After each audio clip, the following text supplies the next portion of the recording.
Rumah tangga Baim Wong dan Paula Verhoeven saat ini telah kandas dan berakhir dengan perpisahan. Hubungan yang dulunya harmonis dan romantis sekarang tidak ada lagi kemesraan di dalamnya. Setelah putusan cerai dibacakan pada 16 April 2025 lalu, Paula mengaku belum sama sekali berkomunikasi dengan Baim Wong. Paula saat ini terpantau tengah sibuk membersihkan nama baiknya setelah merasa dipermalukan satu Indonesia oleh hakim yang membacakan putusan cerainya. Paula warawiri ke berbagai podcast untuk menjelaskan dirinya tidak berselingkuh dengan Nico Surya. Akan tetapi bukti demi bukti kembali tersebar di media sosial yang menunjukkan Paula memang berselingkuh. Dan yang tidak kalah mengejutkan, dokumen perceraian Baim Wong dan Paula Verhoeven bocor ke media sosial sehingga publik terkejut mengetahui Paula mengidap HIV.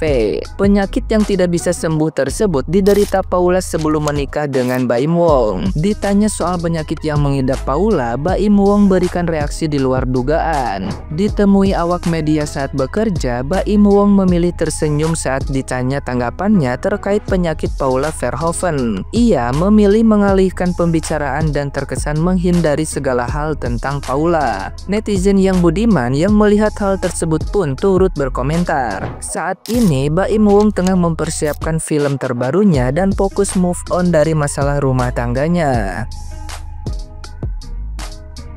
Nah, gimana nih menurut netizen yang terhormat? Silahkan berkomentar ya.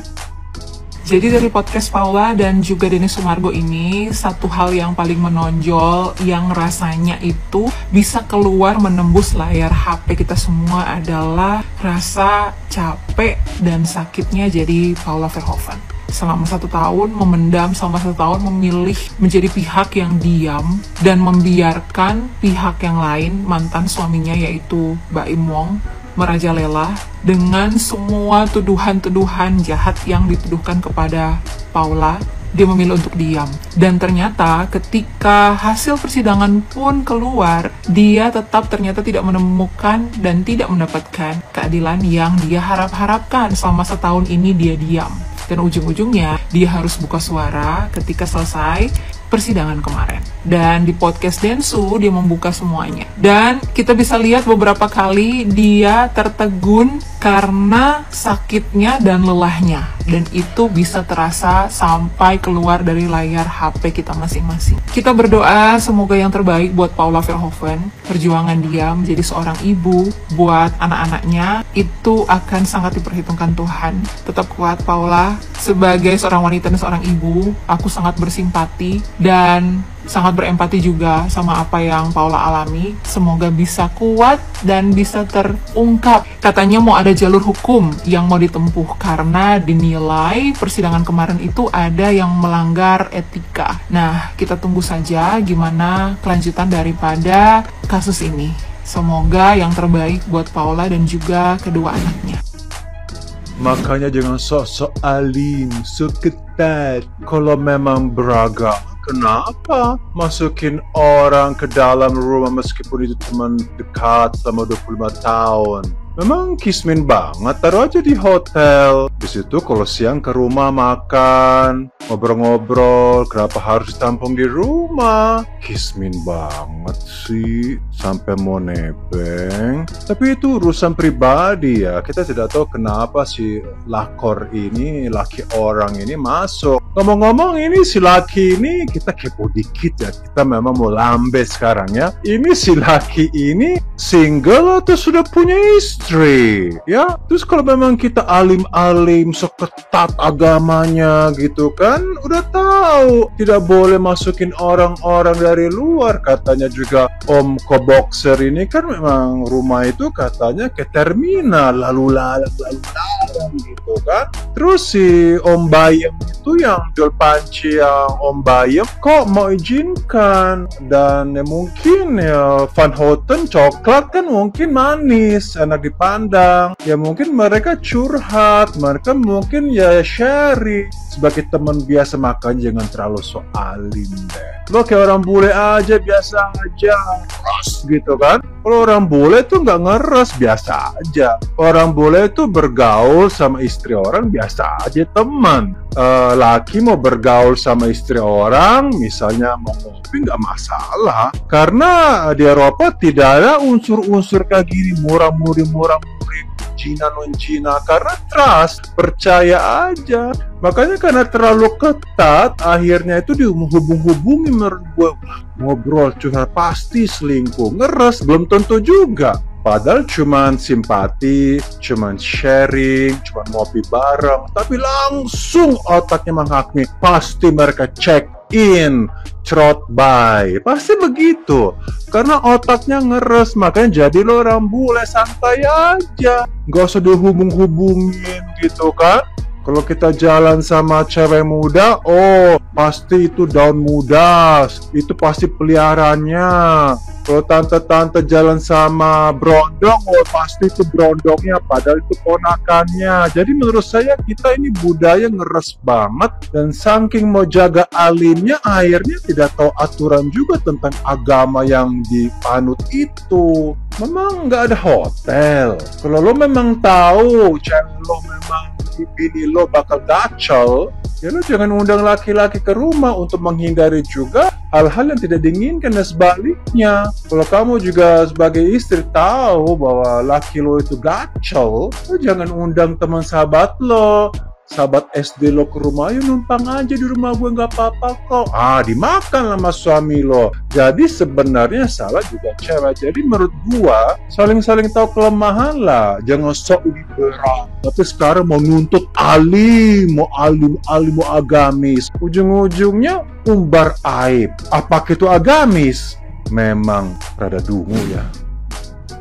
Lagi huru-hara banget ini ya, salah satu pasangan selebriti yang lagi ke jenjang perceraian ya. Walaupun ini udah fix cerai sih, memang ya bener ya, artis itu apalagi di kalangan selebriti itu sering terjadi yang namanya huru-hara, perselingkuhan, penceraian dan lain-lain. Nah, tetapi kalau dari pressconnya si laki-laki ini ya, si Mr. BW ya, mengaku bahwasannya itu dia itu dikhianatin. Ya memang kalau secara logis, kalau misalkan kita dikhianati, jangankan diselingkuin, dikhianati oleh teman ataupun sahabat ataupun orang terdekat aja, kita itu bisa marah dan sakit hati, apalagi sama pasangan hidup. Nah, awalnya itu CCTV dan segala perekaman itu nggak tahu yang udah di set kian ataupun gimana ya,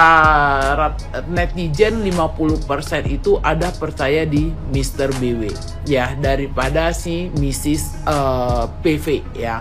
Nah, jadi di sini tuh kita mau mewakilkan wanita-wanita yang ada di Indonesia yang mengikuti kasus ini ya. Mau sebejat apapun istri kamu, sejahat apapun istri kamu, mau sesakit apapun kamu, kalau iya dikatakan benar bahwasannya itu si PV istri kamu itu selingkuh ya, wajar-wajar aja kalau misalkan kamu itu sakit hati dan kamu itu menggugat ceraikan dia untuk mendapatkan hak asuh anak kamu ya, itu wajar-wajar aja sebenarnya. Tapi tidak dengan menjelekkan istri kamu gitu loh, mantan istri kamu, tidak menjelekkan mantan istri kamu gimana pun ya, ini mantan istri kamu ini ya sudah memberikan keturunan untuk kamu ya, 2 lagi anaknya ya.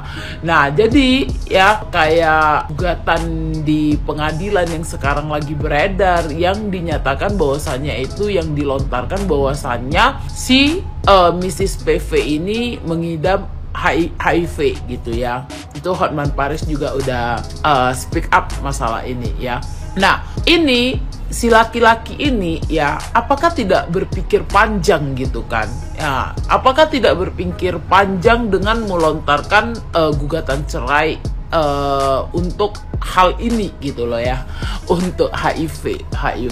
Nah, jangan karena egois kalian itu kayak menghancurkan mental anak-anak gitu ya, mental anak kalian gitu. Kalau emang bener si PV ini ya mengidap penyakit HIV sebelum married ya, berarti kamu itu juga tersebar dong, ya kan?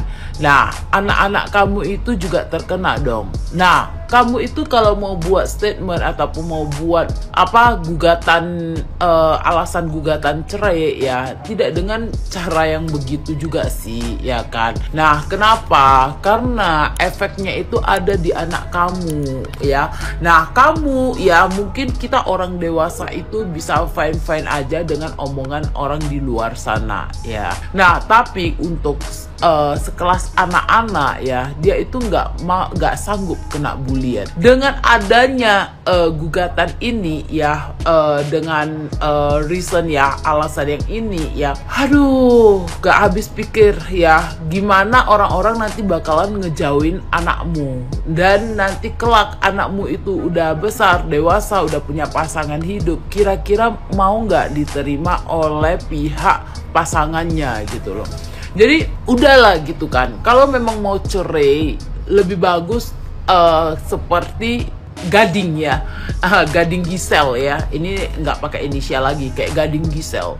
Itu aku acungkan jempol loh untuk Mr. Gisel ya. Gisel pula, Gading ya.